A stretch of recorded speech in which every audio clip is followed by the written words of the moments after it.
John from Lowrance. We are at the 19th Black Bass World Championship held here in Limpopo at Arabie Dam. Today I'm joined by Phil and Adam from Canada. Adam, sorry, I'm going to start with you. First off, welcome to South Africa. Tell us what you think about it, how your trip has been. Well, sir, it's a long trip to get here, and it's a long process to get here as well. It took us a couple days to get into country, and we're on day 3 of the practice training sessions of the 2025 World Black Bass Championships here. And I am absolutely blown away by not only the hospitality that South Africa has been showing us, but the incredible environment, this waterway, the nature, the animals that we've seen. It's just absolutely phenomenal. We've been doing this for a little while, traveling around the world for these international competitions, and this by far takes the cake. And Adam, what is the kind of process that you guys have to follow to get here, to get to the Worlds? So we do like our own qualification process that might be different from some other countries, but we've been doing it for a little while now. And what it does is it builds a sustainable and a replicatable system of qualifying the best anglers from Canada that have that commitment, that drive, and that heart to be able to go through all the hardships to be able to come here and experience such an incredible opportunity here.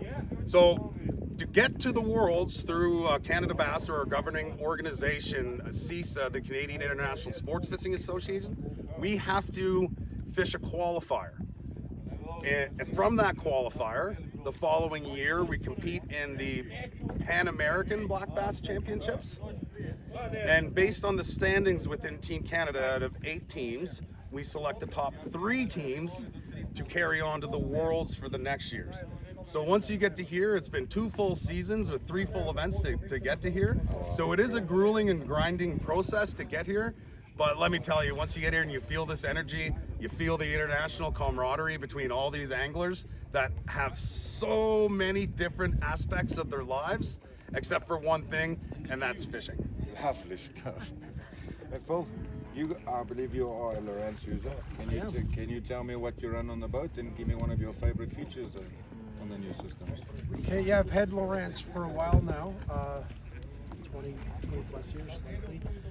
We have a program back in Ontario for making the state team, and there's some really good discount. Like, it's a program through Lowrance North America, I would assume. And I got on that years ago, and I started making the state team on and off, right? And I've had Lowrance all the time. I've had them from carbons, HDS lives, right up through to now I have a pro. So I have 2 up front. I have an HDS Pro 12 that I use for my forward-facing sonar, active target 2.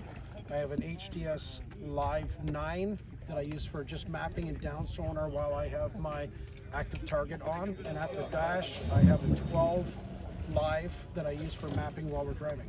Okay, perfect. Are you running single active target or dual active target? Just single.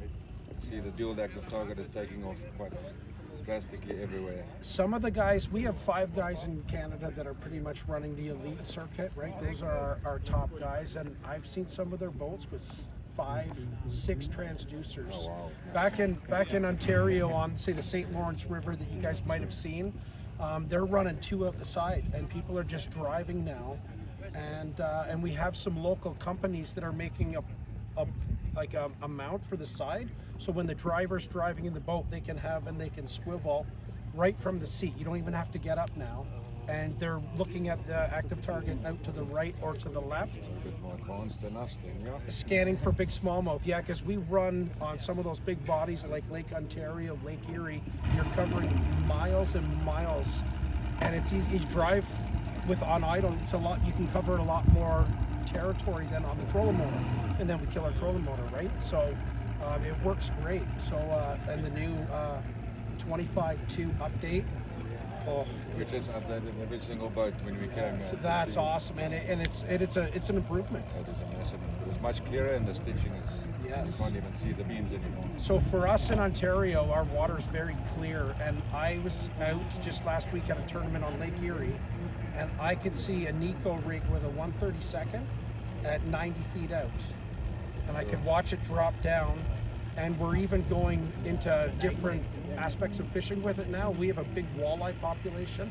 I don't know if you know about walleye over there. That's our put them in the frying pan fish that everyone in Canada just loves to eat. And we're driving out in 70 and 80 feet of water where most of the time they're trolling with downriggers. And we're driving around scanning. And you can see 3 or 4 walleye going along, and you can throw a minnow, and you got to get it down 40, 50 feet, and they'll come right up and smack it. Oh, wow, geez. And then Sounds interesting. Yeah, so we're filling the freezer with good walleye, and we're using it in the tournaments. It's just a great product. Fantastic. Full. Yeah. All the best. It is day 3, final day of practice. Tomorrow the guys will hit the water for the final 3 days of competition. And we want to wish you all the luck. Oh, thank you for Thank having you me. very much. Look at it Enjoy up. the rest of your And day. thank you, South Africa. Thank you. Cheers.